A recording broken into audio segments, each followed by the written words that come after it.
Welcome, Martians, by S.A. Lombino, also known as Evan Hunter.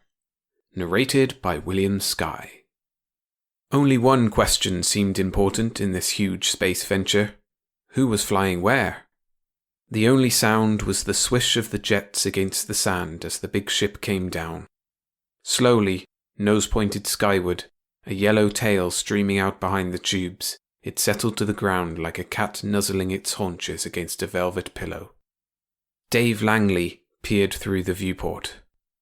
"I feel kinda funny," he said. A tremor of excitement flooded through Cal Manner's thin frame. "Mars," he whispered. "We made it." Gently the fins probed the sand, poking into it. Cal cut the power and the big ship shuddered and relaxed, a huge metal spider with a conical head. Cal peered through the viewport, his eyes scanning the planet. Behind him, Dave shrugged into a spacesuit, gathered up his instruments. "I'll make the tests," Dave said. "Keep the starboard guns trained on me." Cal nodded. He walked Dave to the airlock and lifted the toggles on the inner hatch. Dave stepped into the small chamber and Cal snapped the hatch shut. He walked quickly to the starboard guns, wiggled into the plastic seat behind them, and pitched his shoulders against the braces. Outside, like a grotesque balloon, Dave stumbled around on weighted feet, taking his readings. What's out there? Cal wondered. Just exactly what? He tightened his grip on the big blasters and trained the guns around to where Dave puttered in the sand.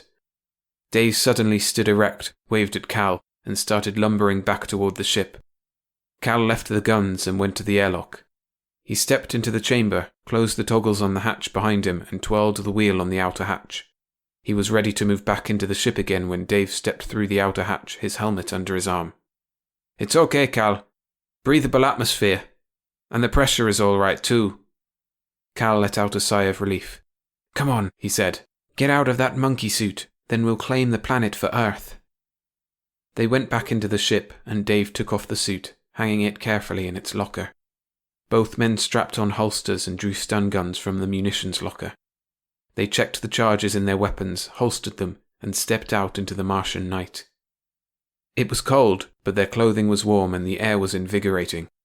Cal looked up at the sky. "Phobos," he said, pointing. "And Deimos," Dave added. "Ike and Mike." "Yeah," Dave smiled. "How do you feel, Dave?" Cal asked suddenly. "How do you mean?" "Mars. I mean, we're the first men to land on Mars. The first, Dave." They were walking aimlessly in no particular hurry. "It's funny," Dave said. "I told you before. I feel kind of..."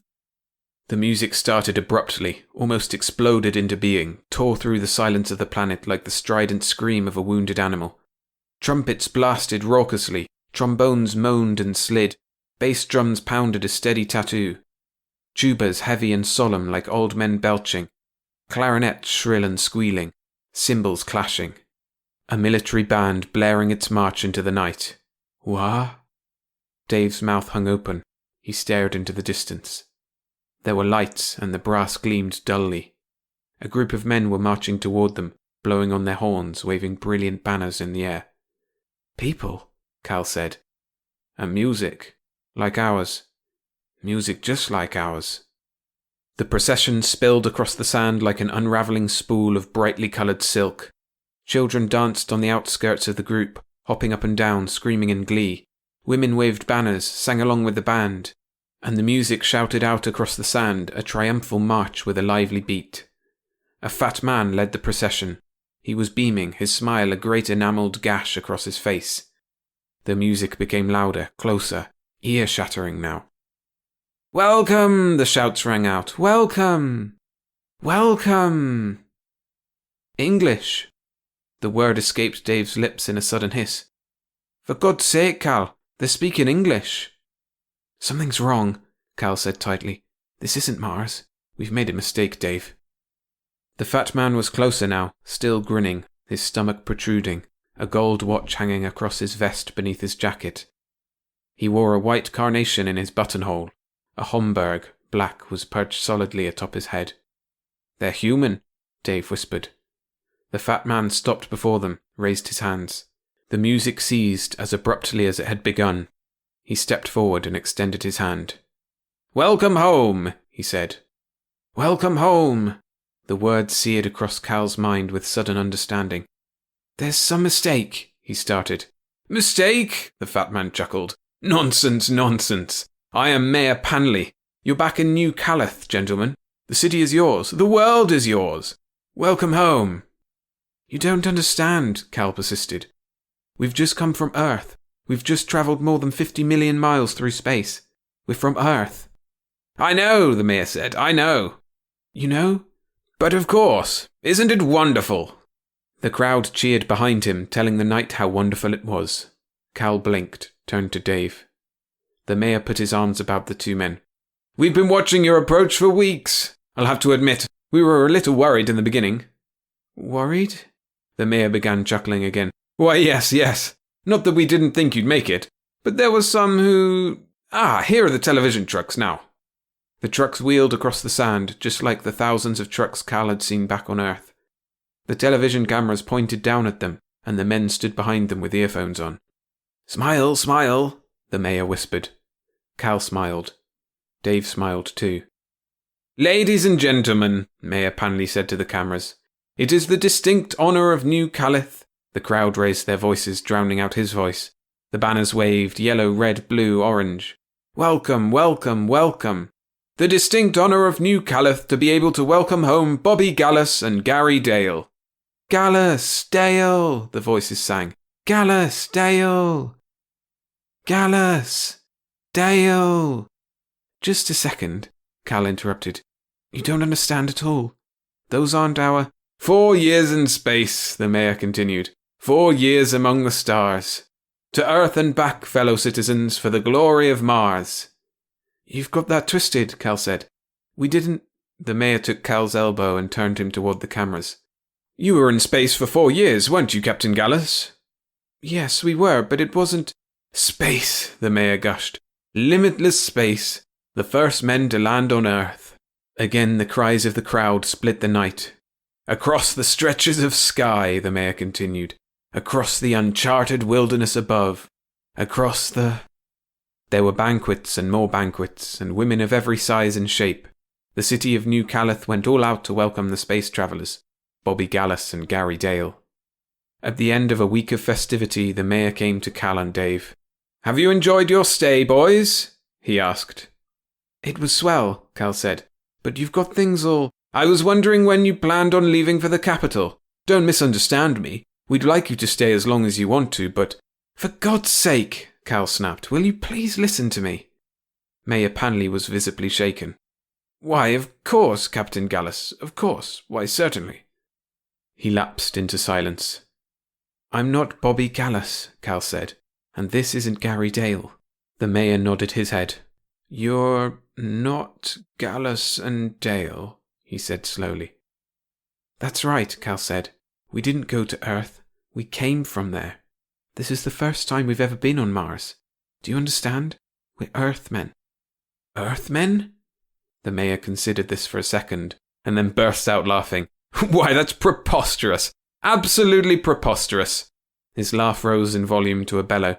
"Oh, you're joking. I should have known. You're only joking." "We're not joking. This is all some kind of horrible mistake. We're the first men to land on Mars. You've got to understand that," Dave pleaded. The mayor was still laughing. He walked to the door and opened it. "All right, boys. Have your little joke. You've earned the right to it. I'll make arrangements for you to leave for Dome City in the morning." He shook his head and chuckled again. "Earthmen." And then he was gone. They sat alone in the hotel room. It looked like any Earth hotel they'd ever been in. A big soft bed, a wall telephone, 2 dressers, 2 armchairs, a big mirror over one of the dressers, a television set on the other dresser. "This is screwy," Dave said. "Is it possible we're back on Earth?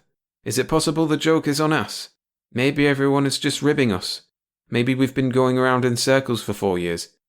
Maybe—" "No," Cal said. "We're on Mars all right. I don't know exactly how to explain it, but I've got an idea." "What's that?" Dave asked. Cal shrugged. "Probably all wrong, of course, but it has something to do with comparable development of cultures on different planets." You mean Mars is in exactly the same state of development as Earth? Something like that. You know the theory. Give two different places the same materials to start with, and their cultures will run parallel to each other for the rest of their existence. Sure, Dave said. But these guys Gallus and Dale, how the hell could we possibly be mistaken for them? I don't know. Cal leaned back on the bed and stared at the ceiling. Maybe we'll find out in Dome City. Maybe, Dave repeated hollowly. The president of the planet greeted their ship in Dome City. There were more parades, banners, bands, banquets, reporters, cameras, confetti, women, speeches, presentations. And at last they stood before the president's desk, two bodyguards standing on either side of him. He was a thin man, slightly balding, with rimless glasses. "Gentlemen," he said, "I don't have to tell you how pleased I am." Cal took a deep breath. "We've been trying to tell Mayor Panley," he said, "that we are not Gallus and Dale." The president smiled. "I know. He told me of your little joke." "It's not a joke." The president cocked an eyebrow. "No?" He looked at his bodyguards. "Has space Did you feel any ill effects in space?" he asked. Cal grimaced. "Oh, great. Now he thinks we're psycho. Look, can't you get this through your heads? We are from Earth. We never heard of Gallus and Dale. My name is Calvin Manners, and this is David Langley."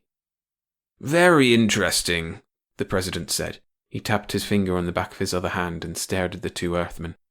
He reached over toward the intercom on his desk then and pressed a button. "Yes?" a woman's voice asked. "Miss Daniels, will you bring in the photos of Captain Gallus and Lieutenant Dale, please?" "Yes, sir." The president turned to the two men again. "Those are your ranks, are they not?" "Yes, but we're in the United States Army." "The what?" "The United States Army. The United States is a country on Earth." "Really? Now we're getting somewhere. What else does Earth have? What is it like? Are the inhabitants intelligent?" "Yes, we are. We're Earthmen. Can't you understand that?" "I think you're carrying this joke a little too far, gentlemen. A joke is a joke, but we've spent millions of dollars on your trip. Really, this is no time for banter." Cal opened his mouth, ready to protest, just as the outside door swung wide. An attractive blonde in a smart suit stepped into the room and walked to the president's desk. She kept her eyes glued to the two Earthmen, dropped two large photographs on the desk and turned. She stared over her shoulder at Cal and Dave until she was gone. The president smiled knowingly. "The women are falling all over you two, I imagine." "We're both married," Cal said dryly. "We don't care for all this." "Married?" The president was shocked. "I thought we'd distinctly chosen unmarried men for the job." "Strange." "We've got wives on Earth," Dave said. "Aha," the president said. "Then they are intelligent beings. Pity, pity." A twinge of anticipation curled up Cal's spine. "Pity? Why a pity? Why do you say that?" "Well, you know, surely you realized this was the only flight we could afford." "What?" "For the meantime, anyway. We may attempt another flight in 50 years, 60 perhaps, maybe more. But you've already proved space travel, Captain Gallus. The achievement is ours. All we need now is money to—" "Damn it, I'm not Captain Gallus!" Cal shouted. "And we've got to get back to Earth. I've got a kid, Mr. President. He's 6 years old and—" Cal stopped abruptly. "Oh, this is all nonsense. Why am I arguing with you? Can't you understand that we are Earthmen? What do we have to do to prove it?" The president sighed and turned over the photographs on the desk. They were glossy prints of two men in uniform. They were young men in khaki, smiles on their faces. One man looked exactly like Calvin Manners. The other strongly resembled David Langley. "Here are your photographs," the president said. "This is you, Captain, and you, Lieutenant. They were taken before the trip. You're younger, of course." Cal stared at the photograph. It could have been he. The nose was a little sharper, perhaps, and the face thinner. But it could have been he. It could have been he. "It's a freak accident," he shouted. "A coincidence in two parallel cultures, He saw the look on the president's face then. It was a cold look and a suspicious one. Cal stopped speaking, sweat staining the armpits of his uniform shirt. The president grinned again. "That's better. I understand the strain of space, gentlemen, but we must be practical, mustn't we?" He paused. "Shall we talk about Earth now?" The only sound was the swish of the jets against the grass as the big ship came down. Slowly, nose pointed skyward, a yellow tail streaming out behind the tubes, it settled to the ground like a cat nuzzling its haunches against a velvet pillow. In the distance, the lights of New York danced crazily, gleaming from 1,000 spires that scratched the sky. The radios blared forth excitedly, and the police cars screamed through the night as they rushed to City Hall to pick up the mayor. Inside the ship, Gary Dale peered through the viewport. "I feel kind of funny," he said. A tremor of excitement flooded through Bobby Gallus's thin frame. "Earth," he whispered. "We made it."